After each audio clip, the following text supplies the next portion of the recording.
والصلاة والسلام على سيدنا رسول الله وعلى آله وصحبه ومن والاه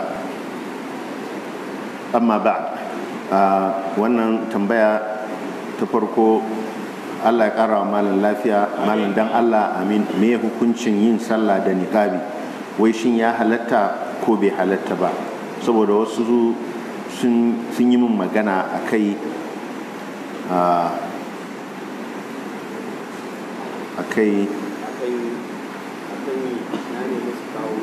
to na ne musu ka to ai ta yi rubutu ne akan hoto, so hoton ya dauke na me dalili kuma ya gagara bani dalilin da yasa. Na'am, akwai hadisin Abi Huraira cewa Annabi sallallahu alaihi wasallam naha an yughatti ar-rajulu fahu fi salah. Annabi sallallahu alaihi wasallam ya hana mutum ya rufe bakinsa a cikin sallah. To wannan shine dalilin da yasa aka ɗauki wato at-talaffum, rufe baki, wato yin sunkumi kamar yadda ake faɗa, kamar yadda an mutum an yi rawani inda masu mulki suke, yadda sarki yake ya rufe bakinsa da hancinsa.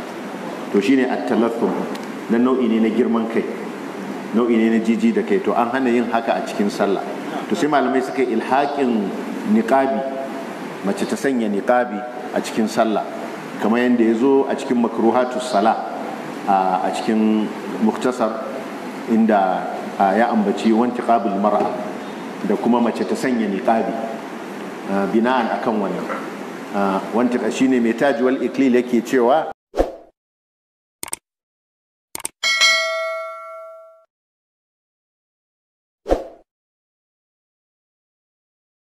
idan mace tana waje da take jin tsoron kada maza su ganta, to ta saki mayafinta a fuskarta, amma kar ta sanya niqabi wanda za ta daure bakinta, sai dai za ta iya sakar mayafinta a kanta, don ba za a ce ta rufe bakinta ba, kamar yadda niqabi yake yi wajen rufe hanci da baki din.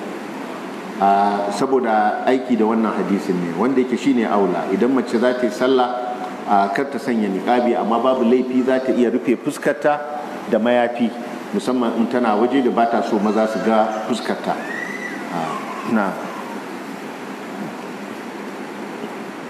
To اللهم صل على محمد وعلى ال محمد كما صليت على ابراهيم وعلى ال ابراهيم انك حميد مجيد. اللهم بارك على محمد وعلى ال محمد كما باركت على ابراهيم وعلى ال ابراهيم انك حميد مجيد. Akwai yan uwa masu neman addu'a kan bukatu na duniya da na lahira, da mu ma duk bukatunmu na duniya da na lahira Allah ka biya mana. Akwai wata baiwar Allah tana neman addu'a akan ɗanta, ya ƙi jin magana, wato ya fi jin maganar abokansa akan ta iyayensa. Allah ya shirye shi. Akwai wanda yake neman addu'a akan wata larura da take damunsa, Allah ka yaye masa. Akwai wasu bayan Allah da suke ba da gas duk ranakin karatu, Juma'a, Asabar, Lahadi. Allah ya saka musu da alkhairi. Tun wata da watanni suna kan wannan, muna roƙon Allah maɗaukakin sarki ya rubanya musu lada a duniya da lahira. Allah ya sa wannan ya zamanto sanadiyar samun hasken kabari a gare su.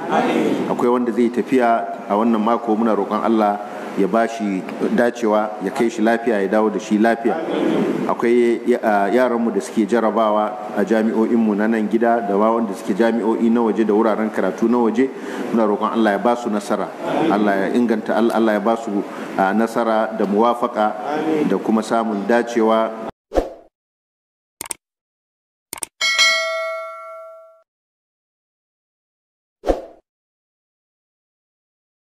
da samun kuma karatu mai albarka. Marasa lafiyar mu kuma Allah ka ba su lafiya. Waɗanda suke cikin asibiti, waɗanda suke cikin asibiti da wanda suke gida ba su da lafiya, masu larurar jiki, Allah ka ba su lafiya. Allah ka yassare mana al'amuran mu. Allah ka ba mu lafiya da zaman lafiya. Allah ka ba mu aminci a wannan ƙasa tamu. Allah ka ba mu aminci da kwanciyar hankali a wannan ƙasa tamu. Rabbana atina fid dunya hasana wa fil akhirati hasana wa qina adhaban nar. Allahumma إنك عفو تحب العفو فاعف عنا. اللهم إنا نسألك العافية في الدنيا والآخرة. اللهم إنا نسألك العافية في الدين والدنيا والآخرة. اللهم إنا نسألك العفو والعافية في ديننا ودنيانا وأهالينا وأموالنا. اللهم استر عوراتنا وآمن روعاتنا واحفظنا من بين أيدينا ومن خلفنا وعن أيماننا وعن شمائلنا ومن فوقنا، ونعوذ بعظمتك اللهم أن نغتال من تحتنا. سبحان ربك رب العزة عما يصفون وسلام على المرسلين والحمد لله.